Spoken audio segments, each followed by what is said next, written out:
I do what I do. He knows what I'm about to tell him right now. It's Mr. Keep Running Your Mouth. That's what I do. I just feel like I'm the champ, and at the end of the day, I'm just a fighting motherfucker. It doesn't matter. Inside, outside, I can just fight. So I just feel like if it gets down to the wire, and we gotta lock it up, I'm out on top. As you can see how I'm looking, I stay solid. I'm always solid. I stay fucked solid up, man. You know what I'm saying? To the fans that know. Do that job outside the ring. I'm a fighter. Like I said before, ain't no safety on the clock, so I'm ready. I'll take them how they come and make them look ordinary. When I was a casual, I thought as a casual, I spoke like a casual, and I looked at boxing like a casual. But when I became a hardcore, I put away all those casual things. This is Michael Rogers, and welcome to Bodywork Boxing. I just feel like I'm the champ, and at the end of the day, I'm just a fighting motherfucker. It doesn't matter. If it's inside, outside, I can just fight. So I just feel like if it gets down to the wire, and we gotta lock it up, I feel like I'm gonna come out on top because I know. What's going on? This is Michael Rogers. Welcome to Bodywork Boxing. And I want to get into some things tonight about the street sweeper, Mr. Mandown, Mr. Keep That Same Energy, Errol, the Truth, Spence Jr. tonight. But it's wild, man. It's a crazy world out here because in timing, I had to run to the store, get a couple more blacks, you know what I'm saying? Because I was like, man, at first I was like, I ain't going to do my video. I ain't going to wrap it up because I've been working on this for a while. Like, I ain't going to wrap it up tonight. Then I was like, shoot, man. Time is money. You know what I'm saying? I ain't had nothing but time. So I was like, shoot, let me run to the store real quick, grab a couple blacks, you know what I'm saying, and just burn the midnight oil tonight and get on this boxing, you know what I'm saying, do some body work, you know. So I go down to the store and I'm sitting there in line. It's a dude at the register. He's taking forever. More and more people coming, and we in the hood, you know what I'm saying. So somebody might come up in there, and one might go to the right, one go to the left, and then it's like, you know, we keeping in our mind who which spot in line, because forever a dude was holding the door open, and I'm standing behind like, is he gonna go in there or not? And there ain't that much space inside that motherfucker anyway. So I'm waiting. I'm like, what is dude getting? So he finally get his stuff. He turned around. Guess who it was? Malik Hawkins. If I'm lying, I'm flying. He turned around. I had my mask on. He turned around and he looked at me, but I guess he knew that he looked familiar. But I ain't say nothing because whenever I bump into a celebrity somewhere, I don't really say shit. You know what I'm saying? But because I wouldn't want to get harassed if I was a celebrity or some shit. But yeah, I seen that man at the gas station. You know, I got in the car and I was like, that look like, nah. Then I looked at the picture, the very first picture. I said, God damn, I ain't realize that man was that tall. He got some height. But yeah, but that's just my little short, you know what I'm saying, little story of the night, you know what I'm saying. I was like, dang, I wanted to ask him, shoot, come hop on the show, but got a fledgling channel still growing, you know what I'm saying, still getting everything, you know, all copacetic and gelled up. So I was just like, nah, I ain't gonna jump out there. But I know more opportunities like that happen. You know what I'm saying? I just feel like, man, because I was not gonna go back to the store at all. But anyway, man, one of my favorite boxers, man. One of my favorite boxers, man. Like he just remind me like an old soul, man. He laid back, you know what I'm saying? He get up for the fights, but he just laid back. He seemed like he nonchalant about everything. People say I'm nonchalant. You know what I'm saying? We about the same height. I'm 5'10", but just one of my favorite boxers, man. Like, you know, Mr. Because I like to be consistent, you know, and I think that he's a model of consistency. You know what I'm saying? You with that product, you pretty much know what you're going to get. You know what I'm saying? You're gonna get pretty much gonna get a first class beating. You're gonna get what they call in the old school a shellacking. Mess around with Errol the True Spence, you know. So that's what I want to get in, cause I want to get into that because we all know the big fight. We know the built-in rival, which is just the two best welterweights, allegedly. You know what I'm saying? We know that that's to come, but he got a fight coming up against a legend. And there's a lot of things that's swirling around.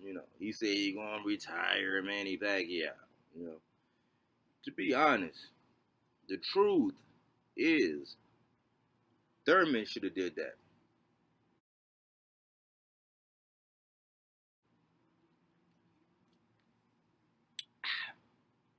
Yes, one time should have did that.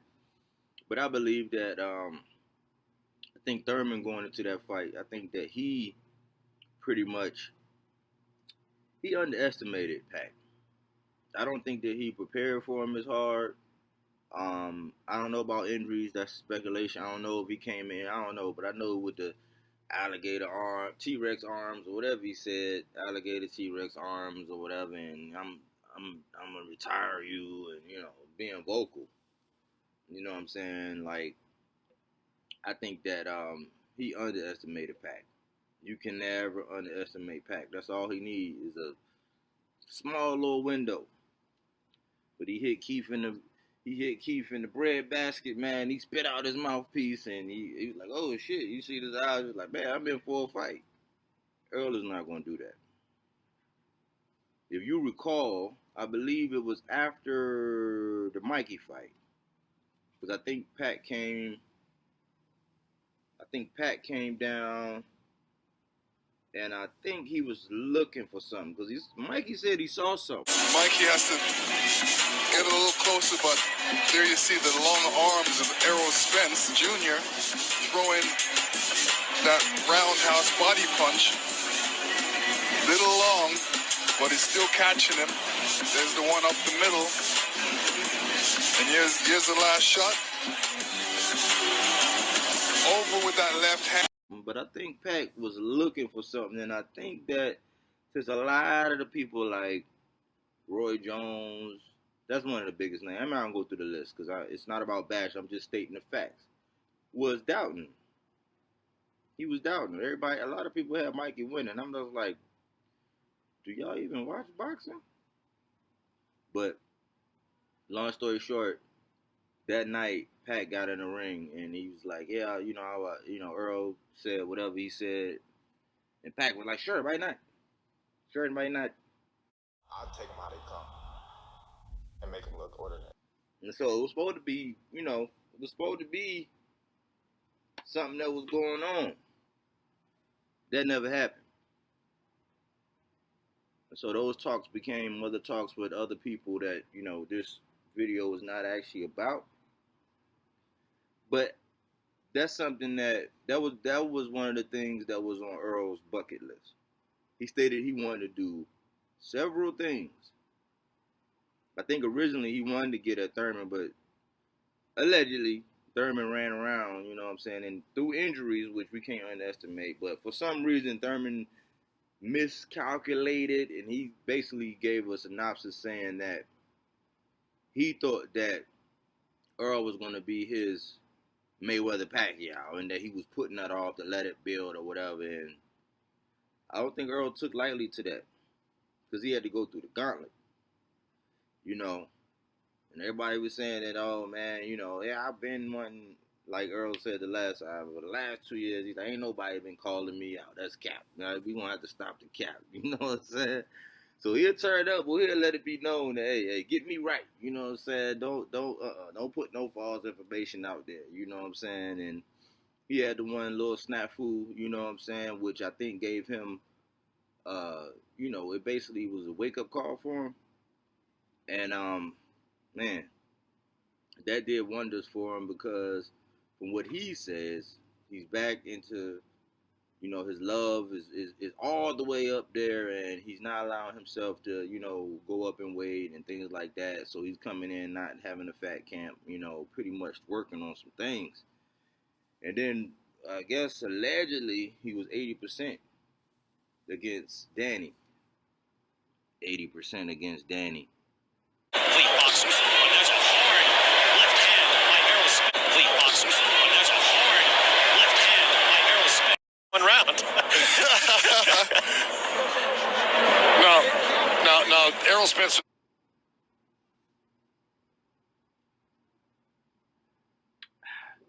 80% against Danny. Wow. And you know, it's a lot of things. Mainly, you know, this is bodywork boxing. And Earl is perhaps one of the most vicious body snatchers. You know what I'm saying? He gonna snatch their body. He gonna go to the body. He has a committed, sustained. He likes to use pressure, but he actually has shown, which I don't know why people didn't realize he was an Olympian. You know what I'm saying? He can box. Every time they come out of a clinch and go back, Errol Spence is the one that's starting the action and ending the action and starting the action again. But don't tell nobody, but they say that he don't have good head movement. Action fight right now. Action fight right now. Both guys landed. Spence was doing a good job. They also say that he got slow feet. Here goes Errol Spence leading with that left hand lander right. Here goes Errol Spence leading with that left hand lander right. I think they be saying that his power is overrated. He's not like a one-shot knockout artist.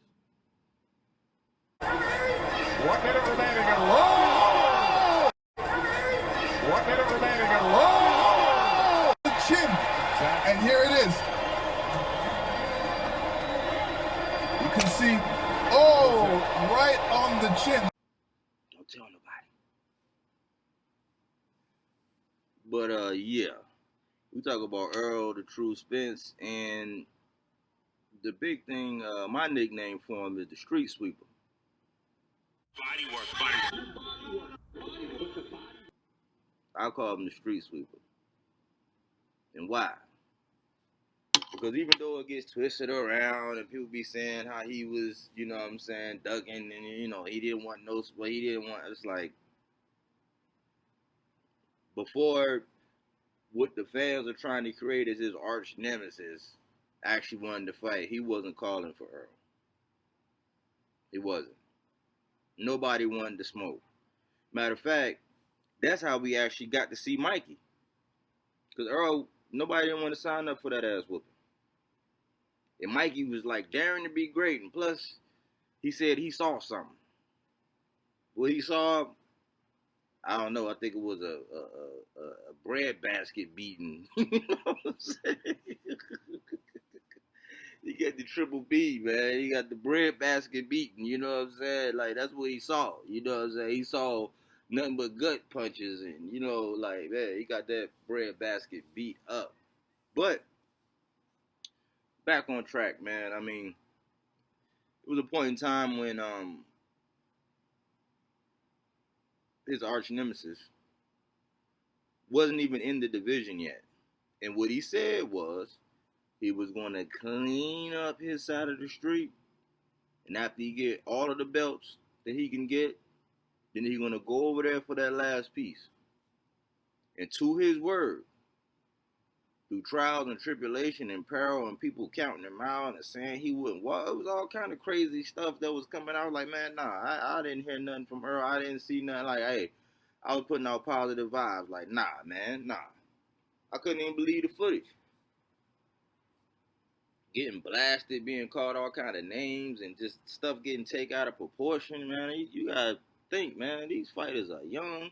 They in their prime. I know me and when I was in the Army, I was over in Korea and almost, you know what I'm saying, ended myself. Woke up with a cut on my neck, scratch on my eye. My hip was messed up for a little while, but man, they had to use the jaws of life to get me out of that car. and I went on to live another day. So I could imagine if I had millions of dollars, not saying that I'm endorsing it, no. I'm just saying that you never know what be going on. But that was back then, and gave him, rejuvenated, I guess, his love for it and everything, and made him more focused. You know what I'm saying? And it I guess it grounded him again, which is a good thing. So now we get a masterpiece, you know what I'm saying, soon to come, the coming or the culmination of a masterpiece. And we get to see what he's going to do. That's why I call him the street sweeper. Because he had Chris Algieri, Lamont Peterson. He took the belt from Kell Brook. He had Mikey. He had Sean. He had Danny. Again, he wanted that Thurman. He wanted some of that one time. And I'm not sure what they got going on or what they got brewing. You know, there's a lot of speculation. But, like, until I get from multiple sources and I get something concrete, or I read some articles that say what is what and who's being matched with who. Because I heard something about maybe Danny might be fighting Ugas or something. I don't know. You know, but since this is about Earl, I call him the street sweeper. And the truth is, it's not as easy as it looks. And I don't got to get in the ring with the man to actually be able to say that it's not as easy as it looks. So, I'm expecting big things from him. You know, I hope he's having a great camp.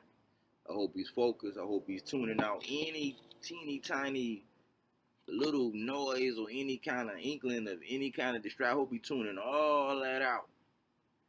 So we could say, hey, that was Earl with Blu-ray at 100%, 2 fights removed from that situation.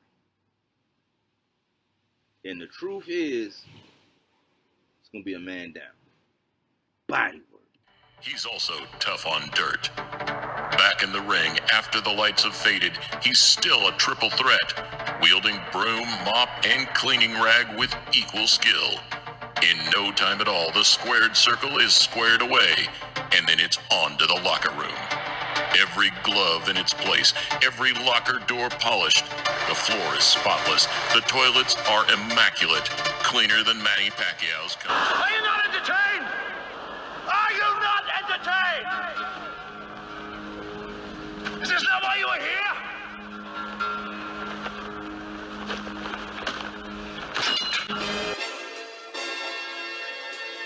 I do what I do.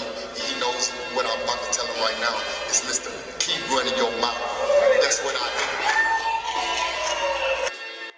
I just feel like I'm the champ, and at the end of the day, I'm just a fighting motherfucker. It doesn't matter. Inside, outside, I can just fight.